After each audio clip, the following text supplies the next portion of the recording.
शिवसेना शिंदे गट खासदार नरेश म्हस्के यांनी पत्रकार परिषदेत विविध राजकीय घडामोडींवर परखड भूमिका मांडली। केंद्र सरकारनं वक्फ बोर्ड संदर्भात सादर केलेल्या विधेयकाच्या पार्श्वभूमीवर पश्चिम बंगालमध्ये उसळलेल्या हिंसाचारावर त्यांनी मुख्यमंत्री ममता बॅनर्जी यांच्यावर टीकेची झोड उठवली। हिंदूंवर होणाऱ्या अत्याचारावर इंडिया आघाडीतील नेते गप्प का आहेत? उद्धव ठाकरेंनी हिंमत असेल तर ममता बॅनर्जींचा निषेध करावा अशी मागणी त्यांनी केली। पश्चिम बंगालमध्ये हिंदूंच्या 100 कोटी रुपयांच्या मालमत्तेचं नुकसान झाल्याचं त्यांनी सांगितलं। ममता बॅनर्जी हे हिंदू विरोधी धोरण राबवत असून त्यांच्या राजवटीत हिंदूंचं जगणं मुश्किल झालंय असं म्हणत त्यांनी ममतांचं नाव बदलून ममता राणा असंही म्हणाले।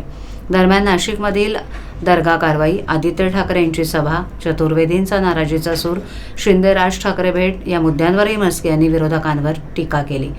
खचलेले स्टेज, खचलेला पक्ष आणि खचलेले नेते ही शिवसेनेची सध्याची अवस्था आहे अशी घणाघाती टीका त्यांनी आदित्य ठाकरे यांच्यावर केली। राज्य आणि केंद्र सरकार समर्थ असून अयोध्या मंदिरावरील धमक्यांचा योग्य प्रतिकार केला जाईल असंही त्यांनी स्पष्ट केलं।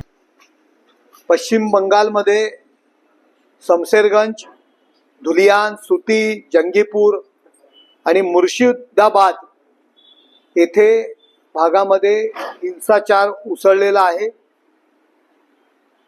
अनेक जणांचे मृत्यू झालेत, शेकडो मालमत्तांचे नुकसान केलेलं आहे।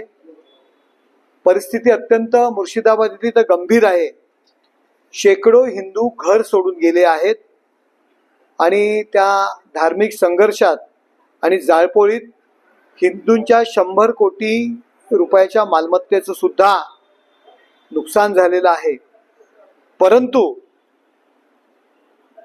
पश्चिम बंगालच्या मुख्यमंत्री ममता बॅनर्जी आणि ते सरकार याकडून कुठल्याही पद्धतीचं हिंदूंचं संरक्षण होत नाहीये। ती परिस्थिती हाताळण्याकरता त्या अपयशी ठरलेले आहेत। पूर्ण कायदा आणि सुव्यवस्था ढासळलेली आहे। पोलीस बंदोबस्तामध्ये दुकानांची, गाड्यांची जाळपोळ होत आहे। ममता बॅनर्जी यांचं सरकार आल्यापासून हिंदूंवर त्या ठिकाणी अत्याचार होत आहेत।